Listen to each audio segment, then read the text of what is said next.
आचार्य वर्धमान सागर जी दक्षिण के वर्तमान के वो पूर्व में शिक्षक थे और शिक्षक अवस्था से उनके गुरु भी शिक्षक थे। सनवती सागर महाराज जी उड़ी वाले वो भी शिक्षक थे और एक अपना आदर्श जीवन जी करके उन्होंने अपने शिष्य वर्धमान सागर को आधार पर सौंपा। वर्धमान सागर बुद्ध होने पर भी उन्होंने अनेक दीक्षा दी, उत्तर से दक्षिण तक का विहार किया।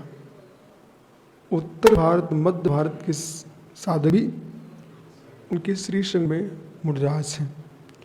गुना वाले महाराज विदिशा के आपके जबलपुर के अनेक जो वृद्ध जहाँ को कहीं स्थान नहीं दिखता था तो वो भी मैंने उनसे पूछा सबसे, आप ठीक हो?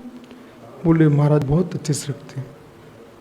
वर्धमान सागर जी ने अपने जीवन की साधना का उत्कृष्ट जो फल है उससे लिखना है और जिसने समाधि को संभाल लिया उसने सर्वस्व पा लिया। उन्होंने रत्नात्रय का फल समाधि को प्राप्त किया है और अपने होश में ही विवेक के साथ अपना पद का भ्रष्टाचार करके मुनि विद्यासागर को आचार्य पर सौंप करें। कुंथलगिरी भगवान देशभूषण कुलभूषण के चरण श्रम जहाँ पर श्री राम ने देशभूषण कुलभूषण का अवसर दूर किया था, ऐसे बंसल पर्वत पर देशभूषण कुलभूषण मुराद के चरण निशा में उन्होंने अपने जीवन में कितना महान कार्य कर लिया। लगभग 13 दिन की साधना में कितना गंभीर निर्णय।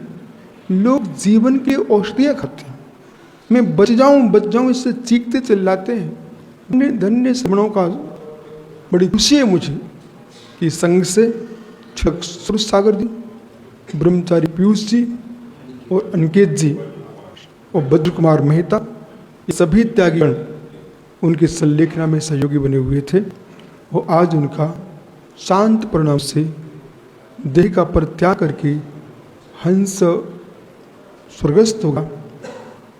शीघ्र ही वे स्वर्ग आयु को पूर्ण करके मनुष्य आयु को प्राप्त करके और अल्प वय में भी अभी वृद्धावस्था में चली 8 वर्ष अंतर्मुक्त के होते ही दीक्षा को प्राप्त कर लें और उग्र तपस्या करके अरहंत अवस्था को प्राप्त करें, निर्वाण को प्राप्त जैसी भावना है।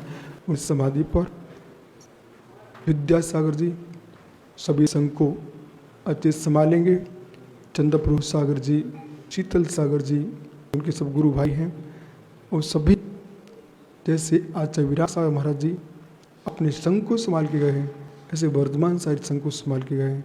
सभी सल से रहें, देश में अपने गुरु भगवान महावीर ऋषभ देव की परंपरा को वर्धमान करें, यही मंगल भाव है। भगवान